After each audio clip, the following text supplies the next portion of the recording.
De cerca. Credibilidad y experiencia. Responsabilidad periodística. Economía, política, medio ambiente, cultura, valores y mucho más. Con el periodista Gilson Rodríguez. A partir de este momento, infórmese y participe. Bienvenidos.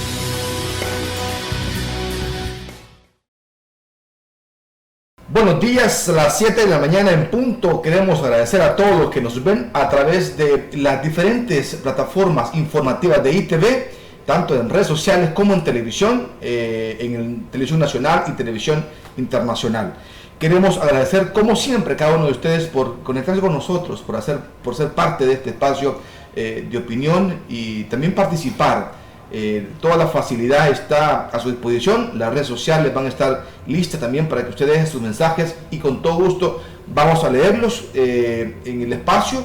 Y hoy vamos a conversar de temas muy importantes que tienen que ver con el derecho que tienen los salvadoreños a encontrar los espacios para la protección de los derechos humanos. ¿Qué pasa, por ejemplo, con los que cuidan esos derechos humanos?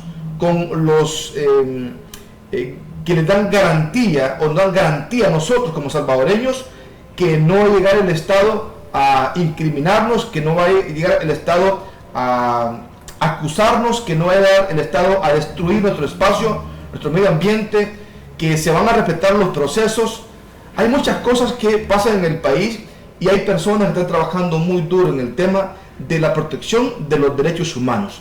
Pero ¿quién cuida a estos que protegen los derechos humanos? En el país, por ejemplo, ya ha habido en algunas ocasiones persecución, se han difamado a los salvadoreños y a los líderes, sobre todo en el tema medioambiental y en el tema de los derechos políticos, a todos aquellos que están trabajando porque se respeten nuestros derechos a la participación y, por ejemplo, tener un país con una condición medioambiental favorable.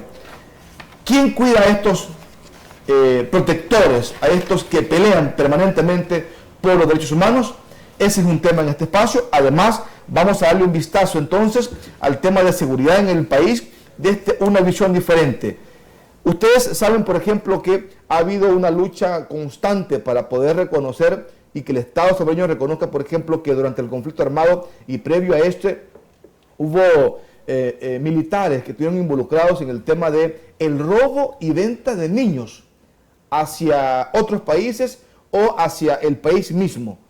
Hay expedientes ocultos, escondidos, bloqueados, que hasta ahora no se han sacado para poder reconocer realmente que el Estado salvadoreño violentó los derechos de los niños, de las mujeres y de la familia, arrebatándoles a sus bebés y vendiéndolos y llevándolos fuera del país.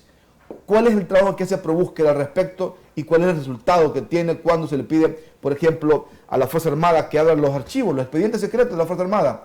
Y hay una petición, obviamente, a cada uno de los gobiernos que han pasado durante los últimos 20 años. ¿Qué va a pasar con el presidente de la República, Nayib Bukele, sobre este tema? Esos temas hoy en la agenda, en el espacio de cerca. Mi compañero Eduardo García, director de ProBúsqueda, y también José Lozano Romero, coordinador de la unidad de incidencia de ProBúsqueda. Eduardo, buenos días. Muy buenos días, muchas gracias por tenernos aquí. Encantado. José, ¿cómo estás? Bienvenido. Un gusto, Gilson. Gracias por invitarnos. Miren, esto, la verdad es que quizás cuando hablamos del tema de los derechos humanos, a veces nos perdemos un poco porque es una frase tan ambigua, pero además tan delicada y tan importante. Ambigua porque no nos hemos logrado identificar cuáles son los derechos humanos, porque hay tantos y están tan perdidos, como para poder identificar algo como tan tangible, y la sociedad misma está tan ocupada en otras cosas que ni siquiera identifica que hay alguien peleando por sus derechos. ¿Cómo poder hacer que esto, por ejemplo, entre en agenda de la población, más allá de la agenda política? Bueno, primero, para defender los derechos nos tenemos que sentir humanos y reconocer que los tenemos desde que nacemos, mientras vivimos, y que son derechos fundamentales, la educación, la salud, pero también es un derecho fundamental que el Estado me trate en igualdad de condiciones que a otra persona. El que yo pueda poner una denuncia, una demanda y sea atendida con la misma prontitud, con la misma garantía de justicia que cualquier otra persona. En definitiva, que no sigamos con los cuentos de los años 80, donde derechos tienen los que tienen dinero y los pobrecitos seguimos sin tener derechos y sin poder aceptar la realidad que se tiene en el país. ¿Cuál es la condición? Tengo en mis manos un informe, vamos a comenzar con esto para luego entrar a los otros temas que también van a ser muy importantes. Tengo un informe nacional sobre la situación la situación de defensoras y defensores de los derechos humanos. Yo decía, por ejemplo, en la introducción que hay personas de repente en el anonimato, ¿verdad?, que están trabajando permanentemente por proteger nuestros derechos, pero que de repente no los miramos, ¿verdad? Y son escondidos y muchas veces son vilipendiados. Son acusados incluso de gente vaga, de gente haragana, que por ejemplo, no tiene nada que hacer más que andar de buchinchera. Así, eso es nuestro lenguaje, ¿verdad? Eso es lo que pensamos de ustedes muchas veces que trabajan en el tema de la protección de los derechos humanos. ¿Cuál es la condición de los que defienden los derechos humanos, José? Mira, como decía Eduardo, los derechos humanos, es importante posicionar esto, apuntan a la dignidad humana. Su base esencial es la persona humana, la dignidad humana. Dentro de esto, nosotros hablamos, ¿verdad?, de que los derechos humanos también son conquistas sociales. Han tenido que ver con ir superando situaciones del pasado, digamos, de otras épocas, donde, por ejemplo, el rey, ¿verdad?, en la expresión máxima de autoritarismo no tenía ninguna consideración hacia las personas. Entonces los derechos humanos han ido permitiendo que se vaya transitando el conocimiento de la dignidad humana. Esto se ha puesto en instrumentos nacionales e internacionales, llámese Declaración Universal, pactos, tratados, constituciones, leyes secundarias en el país. Pero obviamente que estos derechos no es suficiente que estén suscritos o estén dentro de estos documentos. Entonces la labor de las personas defensoras precisamente es eso, ¿no? O ha sido eso a lo largo de la historia. Acercar esa letra que se ha puesto en diferentes instrumentos, en el caso de los salvadoreños y salvadoreñas, la Constitución, por ejemplo, que es la ley rectora. Hay mucho distanciamiento, hay mucho abismo entre lo que dice la letra de la Constitución con la realidad que vive la ciudadanía. Entonces las personas defensoras son esas que están en primera línea, haciendo posible, concretando, realizando que a la gente en la vida cotidiana estos derechos reconocidos formalmente se traduzcan en vivencia cotidiana. Esta labor, obviamente, hay poderes que no les gusta. Hay poderes que, como los defensores, tienen que ser ese contrapeso al poder, ¿verdad?, al poder formal y también a los poderes fácticos. Obviamente se ven expuestas a agresiones, a una serie de violencias en distintos niveles. A veces desde lo que tú mencionabas, ¿verdad?, desde la estigmatización a decir estos no tienen oficio, estos lo que buscan es desestabilizar el país, ¿verdad?, desde una, diríamos, visión de la sociedad a veces que está ahí, hasta lo que podríamos decir acciones directas de agentes del Estado o instituciones del Estado, es decir, que atentan, que obstaculizan. Fíjate que el sistema interamericano habla que el Estado tiene 3 deberes frente a las personas defensoras. El deber de facilitar la labor de las personas defensoras, el deber de proteger a los defensores y defensoras y además el de abstenerse, el no intervenir y de investigar cuando hay acciones que violentan esta labor de las personas defensoras. Decir, por otro lado, que este es un derecho internacional reconocido. Entonces, estas personas son las que se enfrentan al poder. Los defensores y defensoras son los que están en primera línea, ¿verdad?, haciendo una labor loable, noble, humanitaria, la mayoría sin un salario ad honorem, pero son los que hacen posible que la justicia, que la paz, que la democracia se vaya consolidando en nuestro país. Me veo oportuno leer 2 comentarios que ya están en la red y lo voy a hacer porque es justamente de lo que hablamos, ¿no? Como se miran a los defensores de los derechos humanos es de la siguiente manera. Y esta es una generalidad, y lo decía yo le preguntaba a José ayer en una conferencia de prensa, ¿quiénes son los que, digamos, más denigran o más persiguen a los defensores de los derechos humanos? Y me decía José, bueno, lastimosamente a veces es la misma sociedad.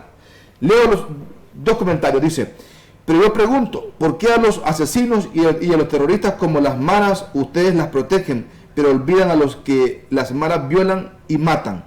Ese es uno, y dice el otro, defienden delincuentes, no sirve eso. ¿Cómo entender esto, José? Porque cuando hablamos de los derechos humanos, aquí obviamente estamos en un momento bastante álgido en el país por el tema del plan de seguridad implementado por el presidente, por el tema de las pandillas, y aquí se ha considerado que los que pelean por el derecho humano pelean por los que hacen daño a la sociedad y no por la sociedad misma. Vaya, si la persona que hace estos comentarios tuviera un familiar que estuviera detenido por un delito menor, estaríamos de acuerdo que, de acuerdo a la gravedad de ese delito, así debería ser la sanción penal que se le debiera aplicar. Pero por robar una gallina, por robar un vehículo, ¿verdad?, por agredir a una persona, va a pasar más de los años que le toca y hoy está incomunicado. Esa incomunicación que se está sometiendo a los centros penales, ¿verdad?, va a provocar que los reos no puedan tener contacto con sus abogados defensores. Eso atenta a la ley y por tanto van a quedar libres. ¿Quién defendió y quién dejó libre a esos mareros o a esos delincuentes? Nosotros que estamos apostando por un debido proceso, que se respeten las garantías judiciales, que al que cometió el delito se le investigue, se le impute y se le sancione acorde al delito, o aquel que está haciendo todos estos movimientos populistas, ¿verdad?, de querer incomunicar a las personas independientemente del delito que cometieron, fueran graves, fueran leves, ¿verdad?, y propiciando con eso un vicio legal para que queden libres. ¿Quiénes son los que están dejando libre a la gente? ¿Los defensores que apostamos por un debido proceso o el señor que contesta también? Imagínese que hay una redada en la calle y su hijo pasa por esa redada, o está en una discoteca bailando y hacen una redada buscando droga y efectivamente encuentran droga. Su hijo estaba en un lugar donde traficaban con delitos, donde traficaban con droga y es detenido. Si a su hijo no le aplican el debido proceso, su hijo puede pasar 6 años detenidos en prisión, mientras se le asigna un defensor, Entonces, ¿quién es el defensor de los delincuentes? ¿El que agarró a su hijo que no había cometido ningún delito y estaba en el lugar equivocado? ¿O quien aplicó con impunidad la legislación a todos los que se encontró ahí? Por supuesto que no es, porque de repente la gente cree que los defensores de los derechos humanos son los que defienden a los delincuentes para que le sigan haciendo daño a la gente. Lo ponemos de otra manera. ¿Quiénes son los delincuentes? ¿La multinacional que taló y deforestó un bosque y dejó sin agua a una comunidad? ¿O esa mujer campesina que defendió que no talaran los árboles porque ella depende de ese río para cocinar, para beber, para mantener a su familia? Ella es una defensora de los derechos humanos. Entonces, tenemos que ver estas cosas en la medida que también nos afectan, ¿no? Cuando nosotros decimos que a una persona se le debe investigar, imputar el delito, estamos diciendo que el aparato de inteligencia del Estado funcione, no solo el brazo robusto de la justicia. Es decir, el que defiende los derechos humanos no está pidiendo que se transgreda la ley, sino que se aplique la ley. Que se aplique la ley en la medida y en la proporción que. Lo pongo de otra manera. A nosotros nos dicen que queremos destabilizar el país porque buscamos niños que fueron robados durante la guerra. Yo le preguntaría a la audiencia, ¿a usted le parece correcto que lleguen a una comunidad y masacren 1.500 personas como pasó en el Mozote y haya que perdonar y olvidar porque ya las personas son adultas? ¿Usted le parece correcto que vivamos en la incertidumbre por no saber dónde están los desaparecidos? Esa madre que busca a su hijo y no lo puede abrazar. ¿Usted cree que es normal que a las mujeres que sean violadas y quede en la impunidad? Es lo mismo. Solo que la diferencia es que hace 30 años no se aplicó la justicia y ahora tampoco. José, ¿qué nos puede diferenciar a nosotros que nos decimos, vamos a ponerlo en esta imagen, buenos frente a delincuentes? Suponiendo que a alguien se le comprobó el cometimiento de un delito, mató a alguien, y pedimos lo mismo, que le hagan lo mismo o que quemen el penal con todos los que están adentro. Entonces yo me pregunto, ¿cuál es la diferencia? Lo que pasó en Honduras, un caso similar. Sí. ¿No? ¿Cuál es la diferencia? ¿Dónde nos diferenciamos entonces?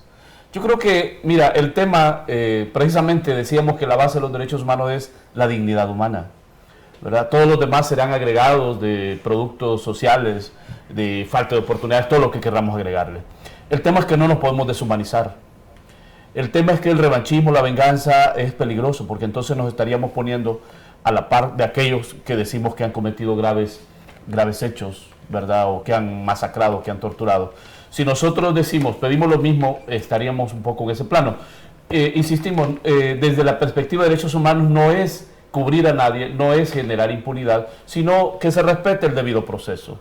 Un proceso y unas leyes que no han sido creadas por los defensores y defensoras, sino por el Estado mismo, que reúnen estándares internacionales, etcétera, etcétera. Es decir, lo que nosotros pedimos es como los ejemplos que ponía Eduardo: si a usted lo detienen en la calle, ¿verdad?, en un retén, pues la policía tiene ese derecho de hacer esa prevención, ese cateo. Pero la ley le permite un modo, una forma de hacerlo. Si ese mismo agente policial le detiene y le empieza a golpear, a insultar, le agrega además una prueba, ¿verdad? Le construye una prueba para generarle un delito. Precisamente, obviamente, ¿verdad?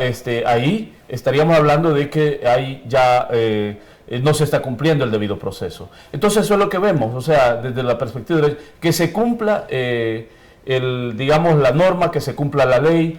Si a alguien se le comprueba, como lo dice la Constitución, que es culpable, pues que se le aplique la sanción respectiva, pero que se le observe, ¿verdad?, las garantías que ya la ley le permite. Entonces, cuando nos toque a nosotros, seguramente no sé dónde nos vamos a ubicar. Si en ese mal procedimiento supuesto que hizo la policía, obviamente puede entrar la vigilancia, la observancia de los derechos humanos para decir, mire, la policía ha actuado mal, ¿verdad? Es decir, y de estos casos a diario, de estos casos que se irrumpen las comunidades generando terrorismo de Estado, ¿verdad? O una violencia institucionalizada, como lo decía San Romero, ¿verdad? Es decir, lo decíamos ayer, es importante que las instituciones como la inteligencia del Estado se activen para no ir a arrasar comunidades y generar más terrorismo o generar más aversión a veces, ¿no? Si te llevas 100 personas, ¿cuántas realmente quedan? O cuántas terminarán siendo procesadas, a cuántos realmente se les consignó, ¿verdad? Se les pudo comprobar que hay, ¿verdad?, indicios de que pueden estar implicados en X delito. O sea, ese es el tema. Afinar, creo yo, en este tipo de redadas o cuando se interviene en las comunidades, afinar los procesos de inteligencia para focalizar dónde están los grupos, dónde está el delito, dónde están las fuentes de financiamiento. Pero no se vale ir a aterrorizar una comunidad, tomarse una comunidad, porque al final el efecto puede ser contrario. Lo decíamos ayer, con más fusiles en la calle, con 3.000, 4.000 fusiles en la calle, más es bien difícil que vamos a resolver el tema de la violencia, porque no es solo un tema de armas el que tenemos como origen de esta violencia. Ok, en el tema, por ejemplo, regresando al tema de la situación de los defensores de los derechos humanos, en el mundo, de acuerdo a este informe, fueron asesinados 197 personas que estaban, digamos, vinculados con el tema de la defensa en diferentes ámbitos. En la defensa de los derechos, por ejemplo, a que no se les... que el Estado o los bienes públicos no le roben el derecho de la gente, por ejemplo, a la salud, a la educación, a una condición digna a través del robo y los desfalcos de dinero, que es una práctica que hemos tenido en América Latina y el mundo, y El Salvador no se diga. Por favor, aquí no vamos a contar eso, porque de seguro no vamos a alcanzar este día en el programa para poder entender todo lo que pasa en este país. ¿Cuántos millones de dólares se han ido en medio de los dedos, ¿verdad?, de la gente que ha administrado, y que vio mucha gente denunciando? Y a esa gente que denuncia, obviamente está en grave situación. 197 personas en el mundo han fallecido por causa de defender los derechos humanos. ¿Cuál es la condición en El Salvador? Bueno, yo siguiendo en la línea, ¿no? ¿Quién es más asesino? ¿El que mata a una persona o el que mata a cientos? Un pandillero puede matar 1, 10, 12, pero el que se roba dinero y no llega el medicamento al hospital y no pueden atender a los niños enfermos, mata a cientos. Pero ese no es juzgado, y eso es parte de la corrupción, ¿verdad? Aquí tenemos que darnos cuenta que los avances en democracia que se han dado ha sido gracias a que ha habido gente valiente que ha pedido una reducción de horas de trabajo, que ha pedido un aumento salarial, que ha pedido una garantía en los debidos procesos, que ha pedido que la educación sea mejor. Esos son los defensores. Nosotros no estamos a favor de la delincuencia, ni la defendemos. Pero lo que queremos es que se aplique, si el delincuente es realmente un delincuente, que se le aplique la ley. Hay una pero no hacemos distinción entre clases de delincuentes. Todos los que cometen un delito son delincuentes a todos los niveles. Es que hay una predisposición a pensar que ustedes defienden a los delincuentes. No es cierto, no es cierto. Es más fácil que un juez defienda a un delincuente y lo deje libre, que un defensor de derechos humanos defienda a un delincuente para que lo deje libre. Nosotros en todo caso lo que defendemos es el debido proceso, la garantía para que ese juicio llegue a un final bueno, para que sea condenada la persona que lo cometió, y la que es inocente, que también tenemos cárceles llenas de personas inocentes, ¿verdad?, que se han estudiado.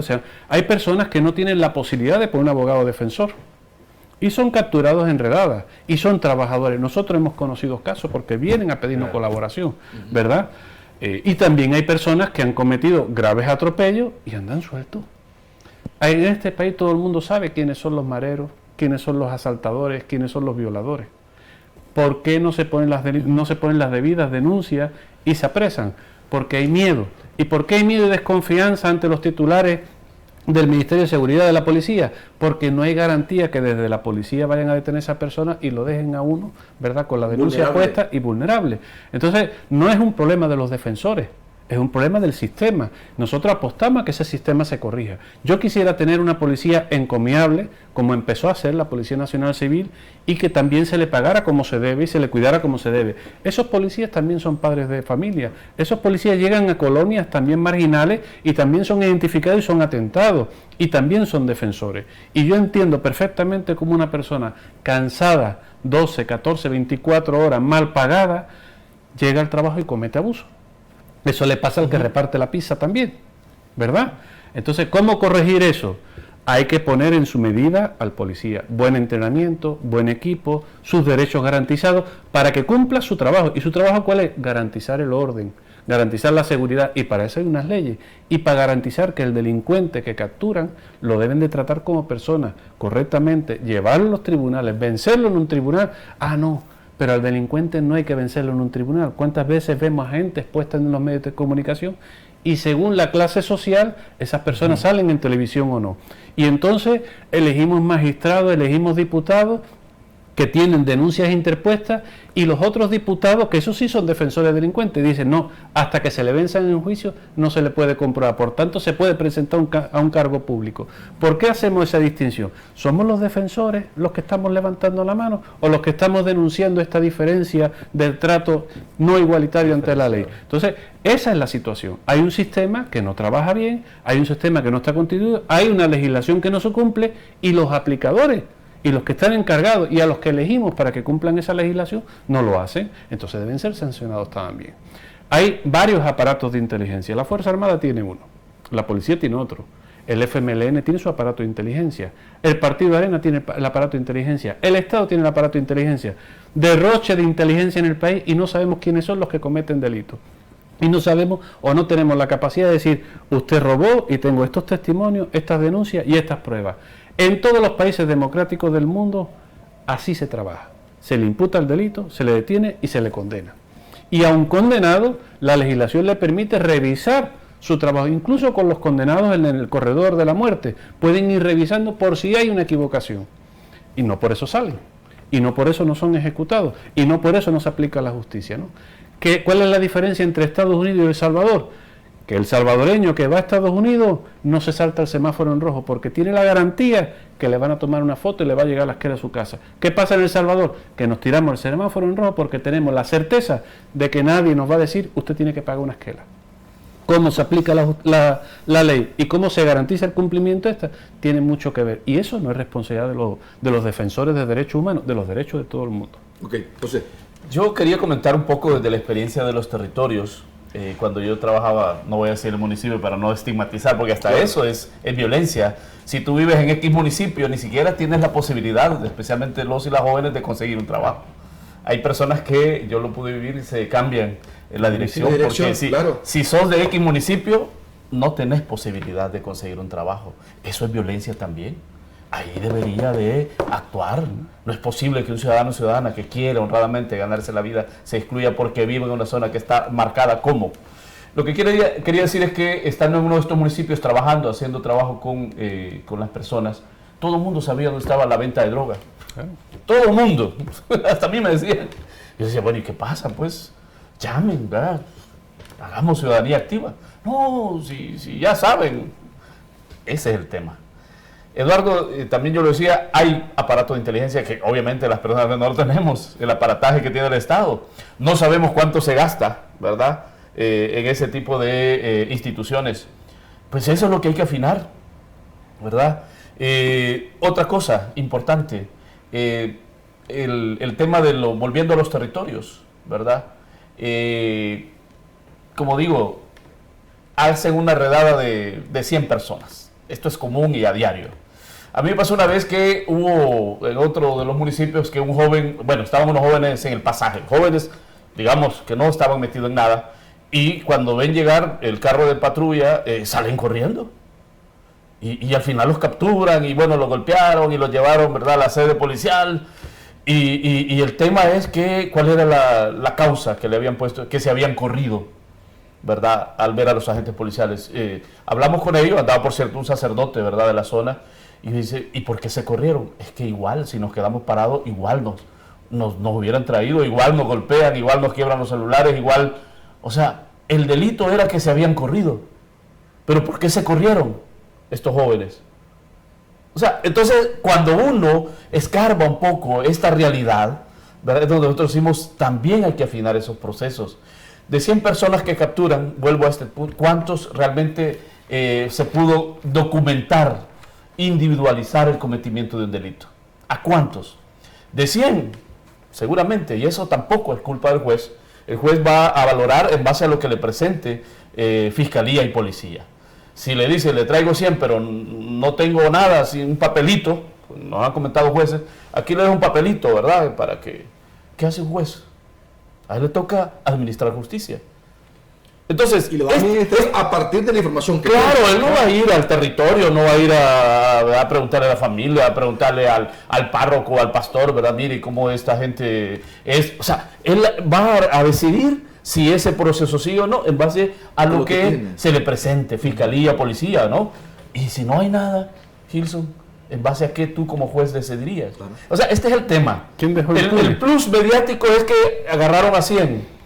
Y después van a decir, de los 100, el juez soltó ese. El órgano judicial. Claro. Y no estoy defendiendo, que conste, ¿verdad? Porque también hay muchas carencias y cosas que... Pero digo, este es el tema. ¿Cómo afinar esos procesos? Y no estamos tampoco culpando a nadie, sino que este es un problema que traemos, ya trae lastre, ¿verdad? ¿Cómo realmente administrar una justicia que sea eso precisamente, ¿verdad? Que se garanticen los derechos de los ciudadanos y ciudadanas, porque todos en este país somos ciudadanos según la Constitución. No importa la categoría, no importa si llegas a pie, si llegas en un 4x4, si llegas en un blindado o depende del apellido. No, somos ciudadanos y ciudadanas. No hay ciudadanos de primera, segunda, tercera categoría. Ese es el tema. Y ese es un tema de justicia y es un tema, principio rector de los derechos humanos, el principio de igualdad.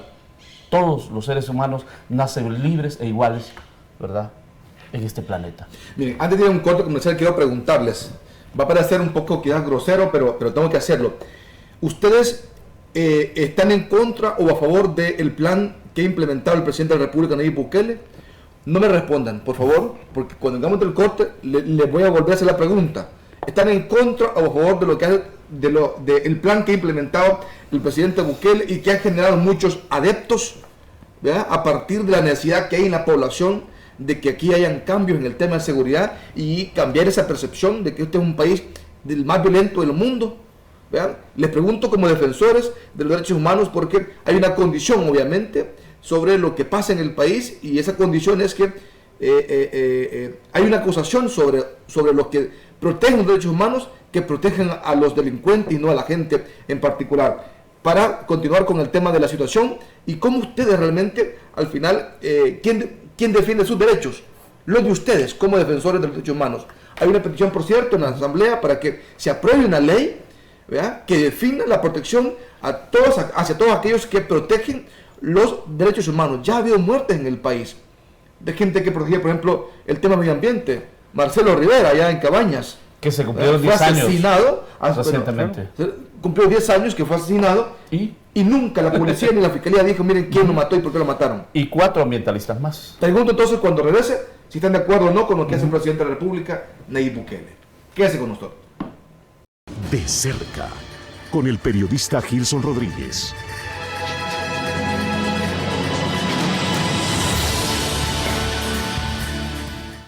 Bueno, gracias por acompañarnos en el programa de cerca de esta mañana. Gracias por compartir, por dar sus comentarios. Son importantes. Cada comentario creo que es clave también, no por lo que nos ven en redes sociales. Gracias también por compartir. Denle like a ITV Salvador para que más salvadoreños puedan informarse de lo que pasa en el país.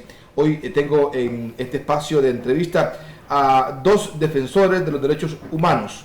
Eduardo García, director de ProBúsqueda, que ya vamos a hablar de ese tema, que no lo hemos abordado a profundidad, el tema de ProBúsqueda, el trabajo que ustedes hacen para poder reunificar a la familia y poder encontrar y darle sentido a la familia que perdió su niño porque se lo robaron durante el conflicto armado, ¿verdad? Y que hasta ahora, hasta la fecha, se desconoce, y hay archivos, ¿verdad?, dentro de las guarniciones militares que podrían aclarar muchas cosas, pero que ha sido difícil llegar hasta ahí.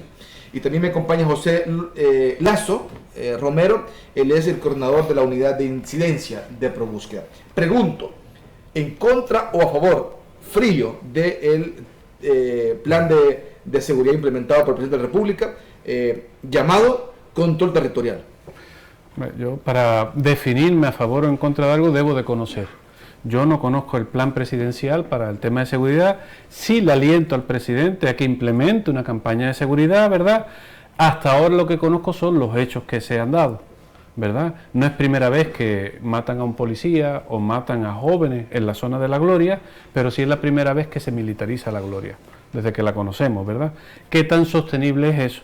Al final podemos llegar a la conclusión de que estamos hablando de percepciones. Nos sentimos más seguros porque hay personas armadas alrededor nuestra. ¿Qué pasará cuando ya no haya presupuesto, cuando se retiren esas personas? ¿Cómo va a quedar la población? En La Gloria también hay grandes huracos, por llamarlo de alguna forma, grandes hoyos en las calles, ¿no?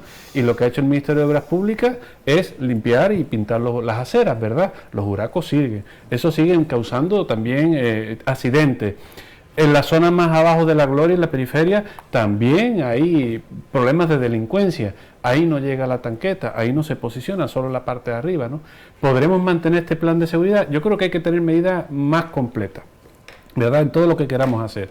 No es per se toda La Gloria un nido de delincuentes. Es de clase trabajadora que llegan en la mañana, salen a sus trabajos y regresan en la noche. También hay un foco de delincuencia en La Gloria. Bueno, pues si la ciudadanía que está en La Gloria conoce cuál es el problema de delincuencia que hay, tiene que colaborar con las autoridades investigar y dedicarse a sacar de La Gloria a los delincuentes, para que las familias trabajadoras y honradas puedan seguir con sus labores cotidianas y mantener un nivel de seguridad. Eso es deseable en todos los aspectos. Ahora, el poner una tanqueta elimina el foco de seguridad, quizás temporalmente. Si vivían ahí o llegaban ahí, ¿a dónde habrán ido ahora? ¿Vamos a hacer, como decía José, a todos los que vivan en La Gloria y ya no le vamos a dar trabajo? Hay que ver las consecuencias también de las acciones. Hay que ver qué hacemos con los jóvenes en La Gloria o los jóvenes en otras comunidades para que no ingresen a los grupos pandilleriles, ¿verdad? Hay que ver cómo garantizamos educación. Hay que ver cómo garantizamos salud. Esto es más complejo, ¿verdad? Se requiere de la complicidad de todos los ministerios y de toda la ciudadanía. No basta que el Estado ejerza su responsabilidad, también los ciudadanos tenemos que tener nuestra responsabilidad. Tan delincuente es el que mata con una pistola como el que le pasa con un camión o con un bus por encima a otra persona. Tan delincuente es el que se lleva un bus, secuestra a la gente, viola a mujeres, como la persona que secuestró y violó hace 10 o 15 años. Entonces, el manejo de la justicia tiene que ser en el mismo equilibrio, ¿verdad? Tenemos que buscar la forma de prevención también y la forma también de cortar el foco de delincuencia. Eso sí, hay dos formas de hacerlo. Lo hago pudiendo equivocarme y llevándome justos por pecadores.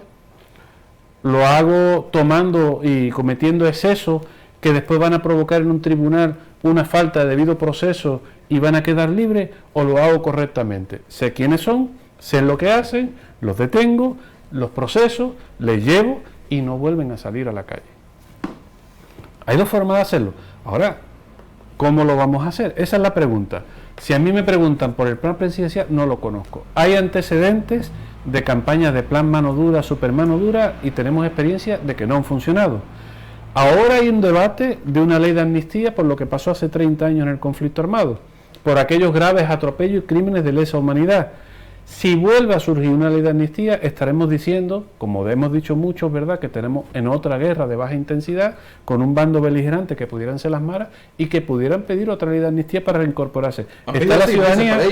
¿Está la ciudadanía dispuesta a conceder una amnistía a las maras a cambio de que cesen los asesinatos y las extorsiones? Ese es otro debate. ¿O queremos que se aplique la justicia por mi parte, queremos que se aplique la justicia antes, durante y después. Mira, sería un poco absurdo decir que oponernos al tema de la seguridad, si es un derecho, la seguridad, a transitar libremente, en fin. Pero el tema es cómo desarrollamos este derecho, y quiero un poco irme por esta línea.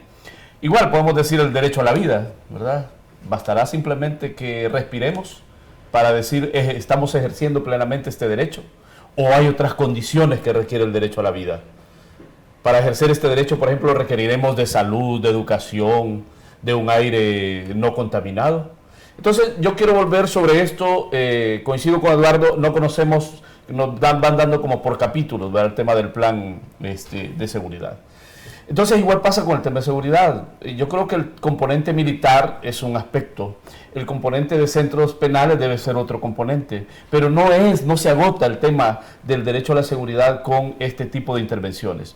Lastimosamente, como hemos visto ya en el pasado, estamos reaccionando y reaccionando tarde frente a hechos violentos.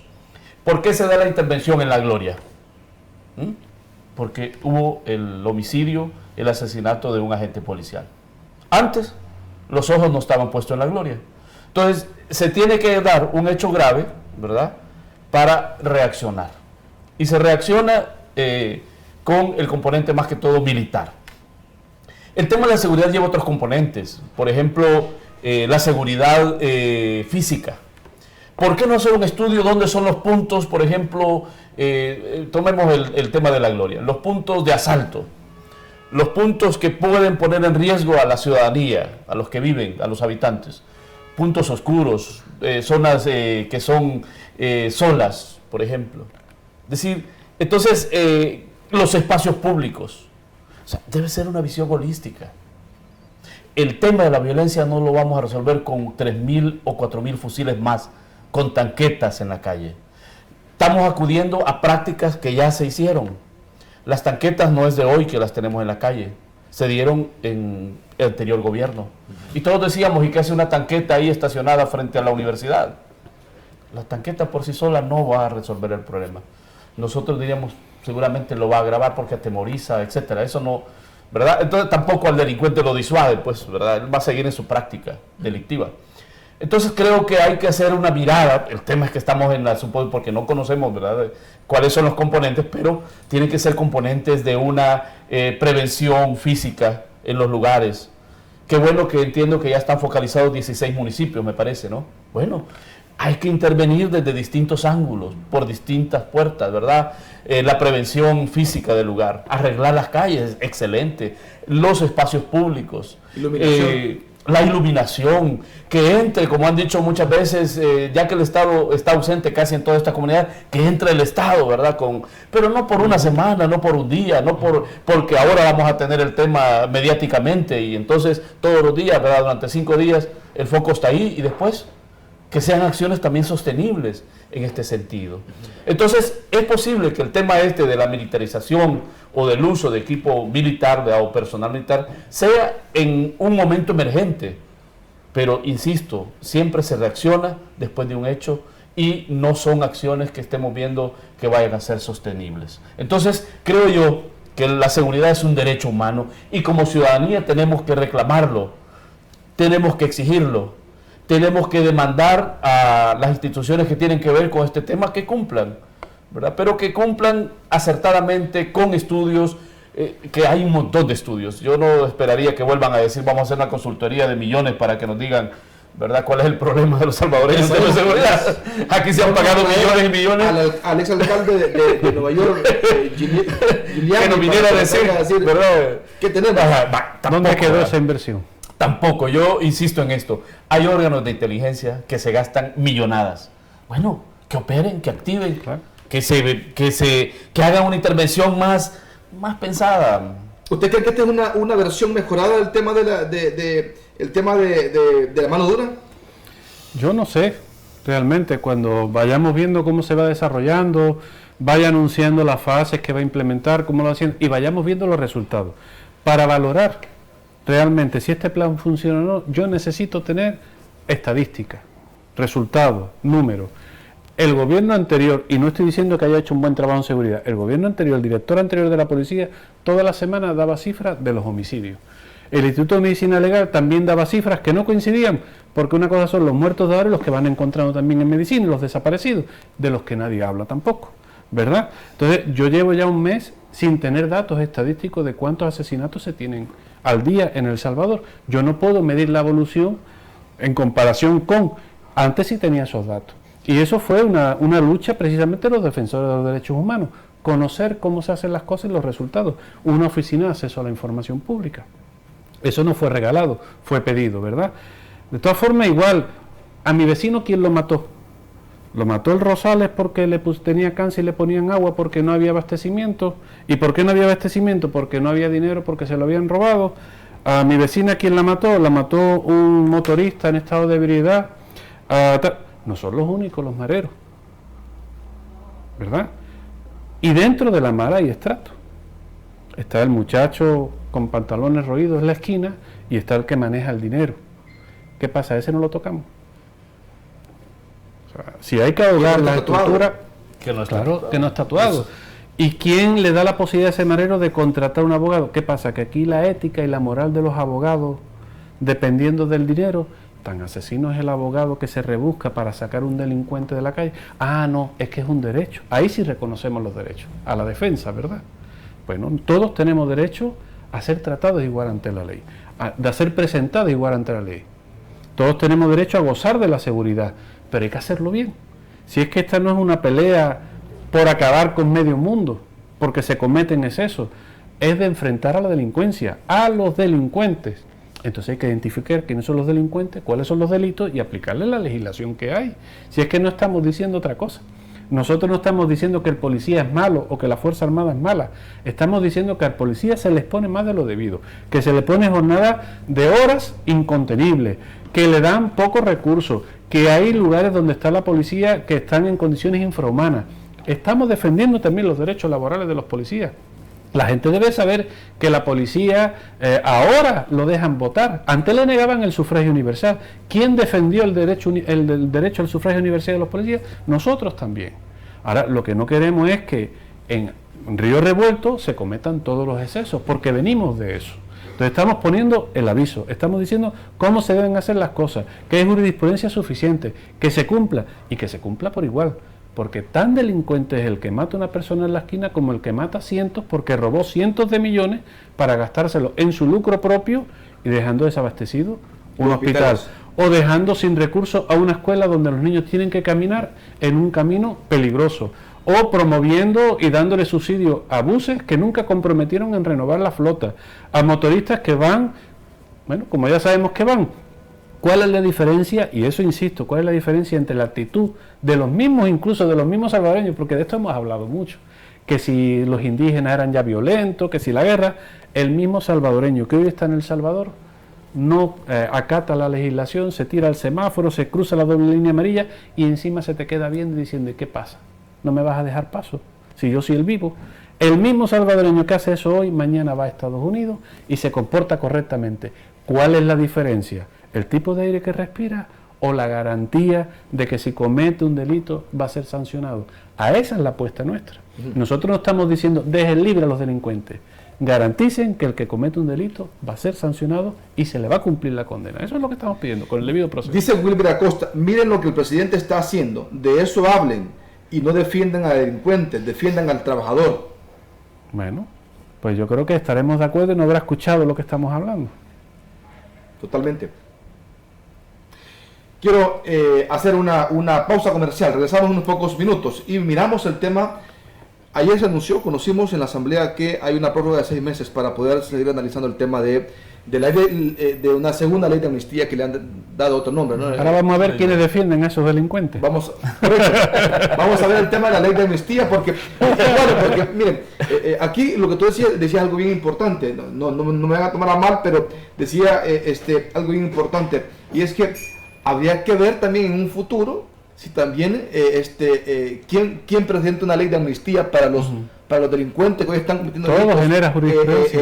delitos macabros, ¿verdad? Los delincuentes que están, los pandilleros o delincuentes que están asesinando a familias porque no pagan la renta, no, pero que también en medio de esto hay gente que está involucrada con saco y corbata, no únicamente el pandillero que está tatuado, que ese al final es el que ejecuta la orden, ¿verdad? Desde arriba hay gente en otra condición y que posiblemente mañana vayan a estar pidiendo una ley de amnistía, como los comandantes, los generales, ¿verdad? Los comandantes guerrilleros y los generales, los tenientes, los coroneles, que ahora piden una ley de amnistía porque ellos mandaron a los soldados muchas veces a ejecutar también esas órdenes. Digo, no sé, de repente, no lo tomen a mal. Yo creo que hay que abrir todo este panorama porque al final lo que queremos es que esto se resuelva, ¿verdad? Pero que además se resuelva de la manera correcta. Exacto. Bien, vamos a un corte, regresamos. De cerca, con el periodista Gilson Rodríguez.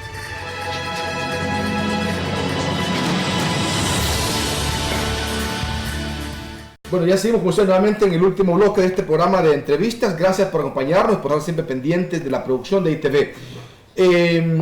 Dos defensores de los derechos humanos conmigo. Dos defensores que tienen que enfrentarse en sí mismo al poder social que les ve como defensores de los criminales y al Estado que los ve como una amenaza porque pueden sacar a la luz muchas cosas que el mismo Estado hace, ¿no?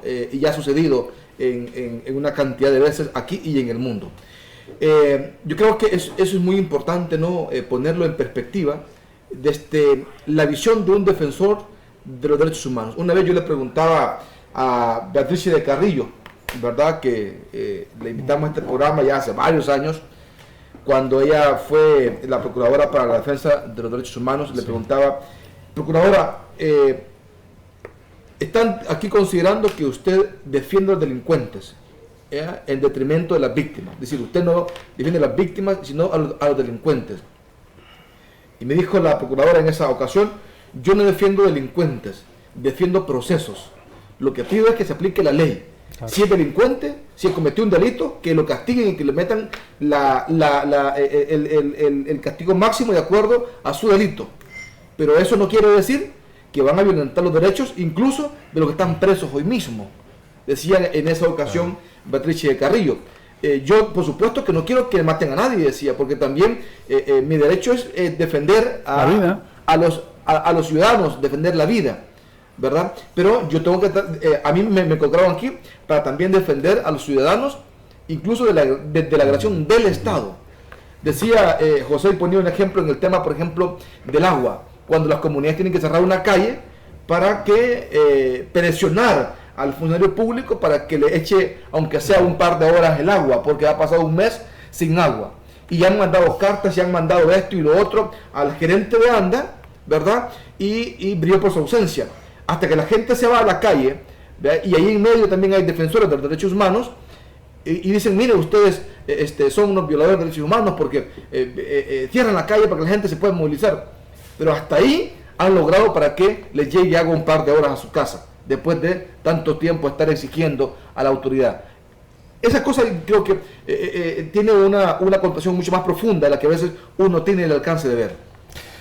Sí, y en ese caso, cuando hay un cierre de calle, hay que preguntarse, seguramente la gente no lo hizo, no es la única acción que ha tomado. Seguramente llevan meses, ¿verdad?, usando los métodos que la ley, los métodos amigables, digamos, de enviar una nota, de buscar una entrevista, una audiencia. Y el funcionario siempre trabaja de espalda a la gente, que este es el problema. Me imagino que antes de cerrar una calle ya ha pasado un par de meses, ¿no? En la desesperación. O sea, ya no hay otra opción, hagamos esta acción de hecho. Y entonces, lo que tú decías, es hasta ese momento que el funcionario más buscado durante meses se hace presente. Entonces la pregunta es realmente, claro, eso genera una condena social para aquellos que se ven obstaculizados también en el derecho a transitar libremente, ¿verdad? Llegan tarde, les descuentan y todo, pero realmente aquí preguntémonos entonces, ¿a quién de verdad se debería sancionar? ¿Verdad? Al funcionario que no atendió durante meses la carta, la solicitud de que no tenían agua, de que resolvieran el problema, o a la gente que no tuvo otra opción y ya en la desesperación tuvo que hacer un bloqueo de calle. Y ojo, lo más importante, al final ese es el mensaje. ¿Quién está enviando el mensaje que ese es un método de lucha? El funcionario, porque le resolvió a la gente vía esa acción. Entonces, yo creo que aquí, cuando empezamos a hablar de esto, ¿verdad? Para aquellos amigos y amigas que dicen que defendemos a delincuentes, no. La gente en general y los defensores defendemos el derecho a una vida integral. A una vida integral. Agua, alimentación, salud, educación, seguridad, ¿verdad? Es decir, pero sí, yo creo que aquí aprovecho para decir algo que decíamos ayer. Y me gustó esta figura que decía una compañera hace unos días en una rueda de prensa, que no se entienda que la Organización de Derechos Humanos, los defensores y defensoras somos un comité de aplauso, ¿verdad? Es decir, los defensores, los derechos humanos están para hacer un contrapeso al poder. Y así los funcionarios y funcionarias deben entender el papel de las organizaciones de derechos humanos y por supuesto de las personas defensoras. No nos pidan aplausos, los daremos cuando se hagan bien las cosas, cuando tengamos sobre la base, como ha dicho Eduardo, información sobre la cual emitir juicios. Pero también diremos las cosas que no se están haciendo de manera correcta. Y para nosotros, las directrices, el marco, es el marco jurídico y el estándar de derechos humanos. Perdón que insista con el tema del plan de seguridad, porque digamos es de una forma también un tema de coyuntura. Decía Eduardo en el intercorte que, por ejemplo, en el tema de los penales y el corte señal en los penales, yo creo que es importante, decía Eduardo, pero lo más importante es que no entren ahí teléfonos. Pero además, ¿cuánto tiempo había pasado para que las telefónicas tomaran una acción y cortaran la señal? O sea, aquí hay una investigación y hay una sanción que no se está hablando. Y es a las telefónicas que estaban mintiendo también a la gente que en los centros penales no había señal. Vale, entonces deduzcamos otra vez, ¿no? A mí es que me encanta este debate. Vamos a ver, ¿quiénes son los delincuentes? Se supone que los que están encerrados. No todos están cumpliendo condena, no todos han tenido juicio, a no todos se les ha comprobado, ¿verdad? Entonces, veamos, ¿qué es lo que pasa ahí? Que hay personas encargadas de la seguridad, que son funcionarios públicos, que permitieron que entraran, o no pusieron todas las medidas para que entraran celulares, para que hubiera comunicación con el exterior, para que se pudieran dar órdenes. Y además hubo empresas privadas que aumentaron o dieron señal, porque es muy lucrativo el negocio de las extorsiones, no solo para el que extorsiona, sino por las llamadas y el dinero que produce. Había que ver cuántos millones están perdiendo en este momento. Entonces pongamos las cosas en su balanza. El que mata es asesino, pero el que permite, es colaborador, es delincuente también. Y ahí están las empresas de telefonía y están los funcionarios que permitieron. ¿Cuál hubiera sido el ideal? Un control de no entrada de elementos prohibidos, de ilícitos en la celda, ¿verdad? Una incomunicación hacia el exterior y no violar el derecho de las personas que están ahí esperando condena, esperando juicio, de tener contacto con su abogado, que es un derecho. Al no darse eso, invalidas el proceso y lo sueltas. Entonces, estás provocando un problema mayor al que se tenía. Aquí se requiere el compromiso de las telefonías, que no lo ha habido. Qué curioso que las telefonías en su momento dijeron eso es imposible y hoy se está llevando a cabo. Entonces sí se podía, nos engañaron, cometieron un delito, valoremos también eso. No estoy entrando todavía a juzgar quiénes están dentro del penal, privados de libertad.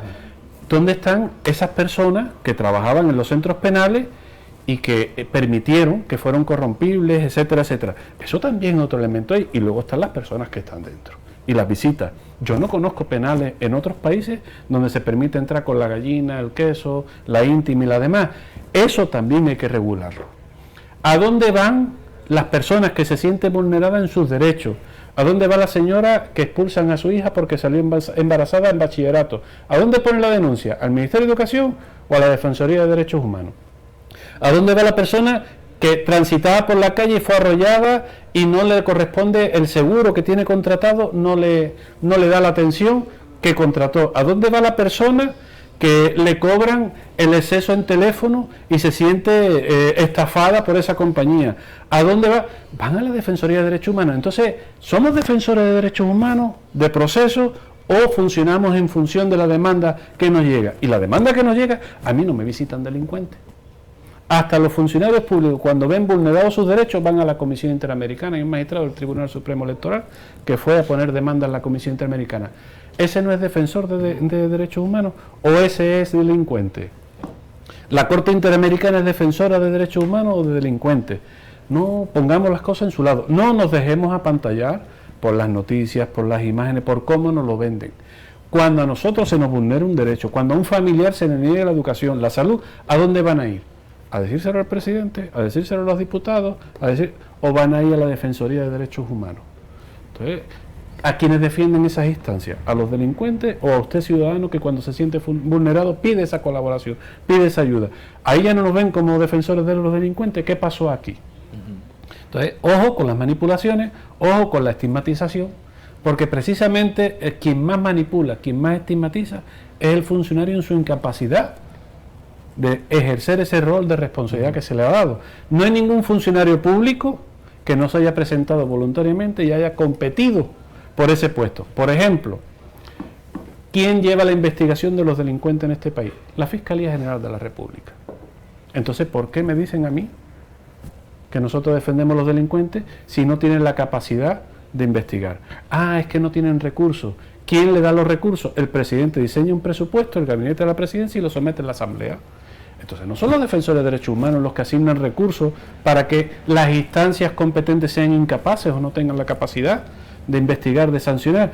Yo no soy el que decide el presupuesto de la policía. Yo no soy el director de la policía, que es el que tiene que ejercer un rol de garantizar el trabajo de sus trabajadores, los policías, de garantizar su seguridad y de garantizar que el trabajo tiene una buena calidad, respetando las instancias, respetando. ¿En qué condición va a quedar el trabajo de ProBúsqueda hoy en este marco de la posible aprobación de una segunda ley de amnistía, a la que le han llamado ley de reconciliación, y que los diputados han pedido que se dé 6 meses más para su análisis y quizás posiblemente su aprobación en un futuro? Bueno. ¿En qué condición quedan ustedes con el trabajo que tienen para poder buscar justicia, ¿no? Y reencontrar a los niños que fueron arrebatados de los brazos de sus padres durante el conflicto armado? Yo le lanzaría la pregunta: ¿usted cree que pelear con una madre para que pueda abrazar nuevamente a su hijo es defender a los delincuentes? Pues hay delincuentes que defienden al que se llevó su hijo. Esa es la diferencia entre un defensor o el trabajo que hacemos nosotros. ProBúsqueda nace con una intención netamente humanitaria: reunificar las familias que durante el conflicto armado por diferentes razones fueron separadas. En este caso, padres e hijos, madre e hijos, ¿verdad? Independientemente del bando, y esto lo vuelvo a repetir, independientemente del bando que causó el daño. Lo que pasa que nosotros tenemos un 85% de agresiones y de abusos cometidas por el Estado versus un 15% por la guerrilla. Y esto no lo hace mejor ni peor ni a uno ni a otro, solo que tenemos más casos resueltos de un lado y de otro. La diferencia, ¿quién la hace? Ambos bandos. La colaboración de la Fuerza Armada o la colaboración de la guerrilla para reparar este problema es lo que marca la diferencia. Y hemos tenido muchas más negativas por parte del Estado, por parte de la Fuerza Armada, que del FMLN.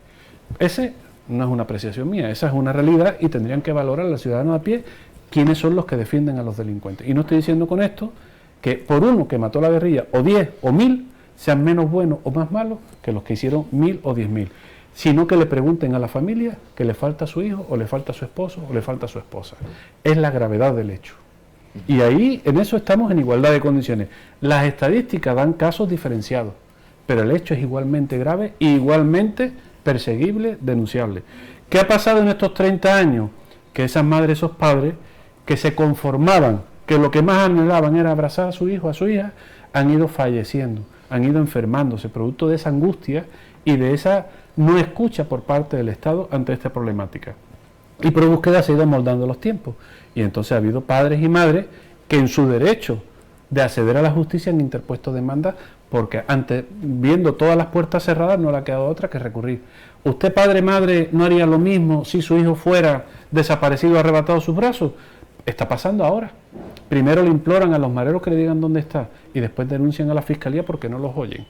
Estamos ante la misma situación con actores diferentes. El dolor es exactamente igual. La madre del conflicto armado carga una foto en blanco y negro y las madres de desaparecidos actuales una foto en color. El dolor, el sufrimiento, el estrato social es el mismo. O aquí desaparecen los hijos de los ricos. Está ligado siempre a la pobreza. Y como está ligado a la pobreza, a la marginación, el Estado margina y excluye. Ahí es donde queremos poner el foco. Por eso ProBúsqueda recurre a la justicia. En pocos casos, tenemos 445 casos resueltos, que podían llevarse a tribunales y vencerse, porque tenemos la persona desaparecida del testimonio y quién la tenía apropiada. Y sin embargo, tenemos en tribunales 13 casos. ¿Por qué esto? Porque no queremos 400 reconocidos. ¿Por qué solo 13? Porque solo 13 familias que todavía tienen sus hijos en calidad de desaparecidos están insistiendo en que le den verdad, justicia y reparación. Los otros 445 se sienten satisfechos porque sus hijos aparecieron. Esto es un llamado de atención a la Fuerza Armada, al FMLN, a funcionarios que en su momento participaron del secuestro, del tráfico de los niños. Algunos están en la Asamblea, en la Corte Suprema de Justicia. Hay que hablar con propiedad. El que vendía churritos en la puerta de un colegio tiene un supermercado. Igual trabajaban estos abogados, ¿verdad? Igual trabajaban estos notarios, estos jueces. El sistema está corrupto y este es el resultado. ¿Qué es lo que hay que hacer? Intentemos resolver de buena fe, intentemos devolver a esos niños, por lo menos darle la oportunidad hoy a adultos a que conozcan a sus familiares antes que se mueran. Porque de no hacerlo, procederán las denuncias. ¿Es lógico eso? ¿A quién estamos defendiendo? A la mujer que encomiablemente, valientemente sigue buscando a su hijo. ¿Verdad que es un acto heroico? ¿Quiénes son los delincuentes? ¿Esa señora o el que se quedó con el niño y lo secuestró?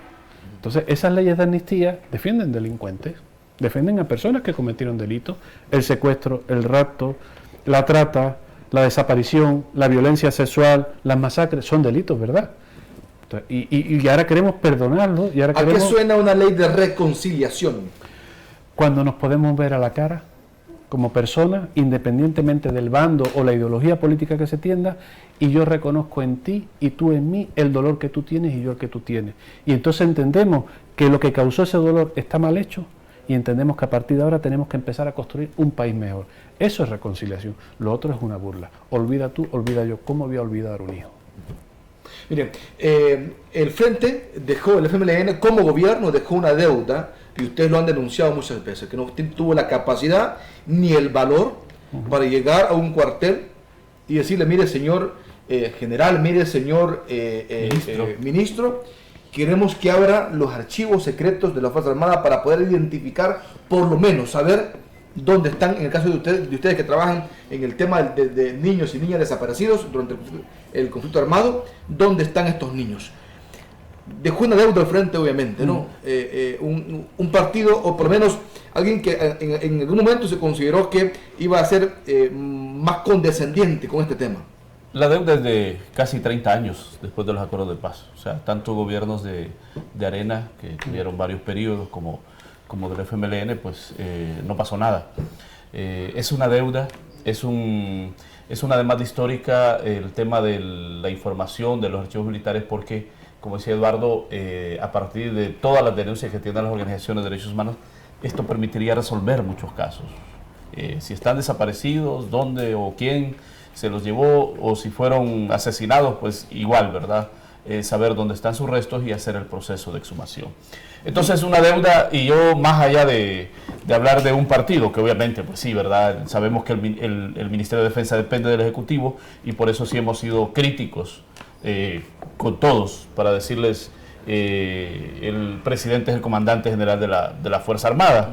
Y además, como un agravante a esto, hay sentencias de la Sala del Constitucional, sentencias de habeas corpus que interpuso Probusca en su momento sobre desaparición de niños y niñas, que le ordena a la Fuerza Armada brindar esta información, o en su caso, como siempre ha sido la excusa, de reconstruir esta información. Es decir, a pesar de que hay sentencia, digamos, de obligatorio cumplimiento, tampoco se ha hecho, con lo cual es todavía más grave porque entra en un desacato. Entonces, pero la deuda, yo quiero más allá, es del Estado salvadoreño. O sea, aquí tenemos que ver que el tema y aquí me permito hacer un paréntesis para no hablar de los casos del pasado, porque esa es una trampita que algunos que tienen interesados en que esto ya no siga, hablan de los casos del pasado y demos prioridad al futuro, ¿verdad? Miremos. Entonces, no son casos del pasado, son casos de hoy. La desaparición es un delito que hoy se está cometiendo. Y debería ser sancionado aquel funcionario o funcionaria que no hizo, o los que hoy no están haciendo algo por resolver estos casos. Lo que tenemos es una deuda del Estado salvadoreño de no administración de justicia en los graves hechos cometidos durante el conflicto armado. Entonces ya no es solo una deuda del Ejecutivo, que tiene que ver obviamente con un tema de los archivos, y que sí es una dependencia de la cual está facultada a exigir, sino de justicia en términos generales, de verdad en términos de saber qué pasó, por qué pasó, quiénes fueron, dónde están, ¿verdad? Los desaparecidos, los asesinados, etcétera. Entonces lo que tenemos es una deuda, Gilson, de el Estado salvadoreño, de 30 años de retraso de la justicia que no llega para estos ciudadanos y ciudadanas. ¿Cuál podría ser la diferencia? Y aquí es donde a veces, como decimos lo que administra justicia, ¿verdad? Es que como la mayoría son campesinos y campesinas, ¿verdad? Y a lo mejor este estigma, ¿verdad? Decir, bueno. Entonces, este es el tema. ¿Qué hubiera pasado si los desaparecidos fueran de otro estrato social? ¿No? O sea, no sé, me pregunto. Entonces, el Estado lo que tiene es una deuda en general con el tema de los casos del conflicto armado. Por eso, tú hacías una pregunta, ¿qué pasa con el tema de la ley de reconciliación que mandata la Sala de lo Constitucional hace 3 años a que la Asamblea dictamine? Pues lo que nos iban a dar, ¿verdad? Y todavía no hemos salido de eso, era una segunda versión de amnistía. Por eso salimos al paso para decirles no. Hay una sentencia que marca, establece los límites de cómo tiene que ser esa ley de reconciliación. Y en ese sentido, una de las cosas importantes que decía la sentencia de la Sala es que esta ley de reconciliación debe contar con la participación de las víctimas y sus organizaciones, cosa que no se hizo, ¿verdad? En ese documento que salió en la subcomisión, que por cierto lo hizo la comisión ad hoc, donde de paso hay que decir que estaban 2 actores armados, habían 3 militares y una comandante del FMLN, ¿verdad? Redactaron esta normativa. Por eso decimos, no se vale que otra vez los victimarios, los bandos que se enfrentaron durante la guerra, nos vengan a decir lo que las víctimas necesitan. Son las víctimas las que tienen que decir qué es lo que les puede ayudar a superar el daño causado por el Estado. Y decimos por el Estado, ¿por qué? Para mover un camión lleno de soldados, tú necesitabas combustible, tú necesitabas el personal. Para mover, estamos hablando de operativos que de una dimensión de 12.000, 10.000 efectivos militares, con todo el aparataje que eso implica. Entonces fueron fondos públicos, fueron fondos de los ciudadanos, y ahí nadie dice, ¿verdad?